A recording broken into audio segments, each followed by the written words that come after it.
Hi, my name is Daniel Younghusband, and I was born in Zimbabwe, now living in New Zealand.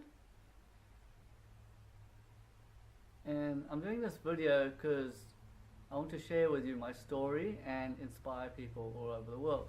Now, I'm going to share with you a little bit about my life's journey and the difficulties I've had and how I've overcome all my challenges. So, as you know, I was born in Zimbabwe and I weighed just 3 pounds. I was actually 1.5 kgs to be exact. And the doctors didn't think I would live very long, but now my 30s and still going well. I got something called sickle syndrome, which is why I look different. Now everybody loves kids, right? But when you have a disability, kids stare and it doesn't feel nice inside. You actually feel angry, but what you're born with is what you got. You can't change it, but what you can do is learn to overcome it, as that is the true test of your courage. So I want to talk a little bit about driving. I bet you some of you couldn't or can't wait to get your license, and others didn't get it till much later or are not ready for it yet. As for me, I couldn't wait to get driving, and the first chance I got, I jumped straight into the steering wheel, literally. And as I lived on a farm, I couldn't wait to drive the tractor either. But I'll never be able to get my license because I have really poor eyesight. In fact, I'm legally blind. Although my brothers let me drive their cars sometimes, off the roads of course. So make the most of your ability and try new things. So Dan, do you have any tricks for getting around with limited eyesight? Yes, I'll tell you one of them. On a family holiday to Mozambique, which is a neighbouring country of Zimbabwe. It was a seaside holiday, and when we arrived, I would draw a line in the sand from our thatched house to the sea. This is so after swimming, I could walk up the beach, find my line, and get back to the correct house, as all the houses looked exactly the same. And if I couldn't find my line, I used to go around the back and find the cars and go in the back way. But I'm very thankful that my brothers didn't know this, otherwise they would have drawn lines to every house. It would have taken me forever to get back. Now Dan, I heard you got lost on a family skiing trip once.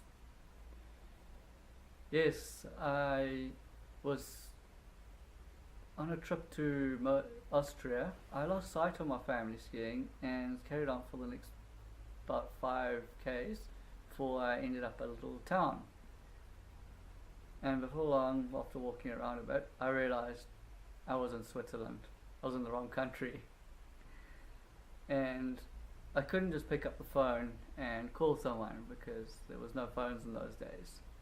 So I had to just start asking people how to get back up to Austria.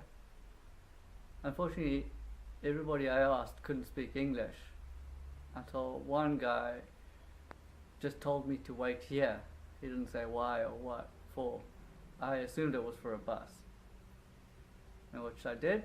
And when the bus came along, I asked him if he could take me up to his cable car, which I was familiar with. And I was thankful that he could speak English, and he just told me to hop on and got this cable car back up, and I had to get a chairlift after that. So it took about half the day to try and get back up to Austria, and by that time I was starving and went down for a big bowl of spaghetti bolognese, where I bumped into my folks and my cousins, and they all asked me, where have I been? I told them I got lost in Switzerland. They started laughing, but then realized I was serious. I'm probably thankful that I got back. That was a hell of a mission, really. I actually at one point wasn't sure I was going to make it back, so I got a bit nervous. But I did it in the end, so lucky for me. So I want to talk to you guys a little bit about setting goals. I hope you've got some kind of goals, whether it's sports goals, work-related goals, or other goals. One of my goals was to get my black belt in Zeta Karate. which I achieved in 2011. And as for my work goal, I wanted to be a personal trainer. Unfortunately, some goals just don't work out. They don't go your way. As my leg strength, in fact the whole strength in my whole body, has decreased so much that I'm even using a walking stick or walking poles to get around now, which is highly frustrating. But as I say, when one door closes, another door opens. And I created my micro business, which is making power and silver jewelry. And I have 2 support helpers who help me out with that too.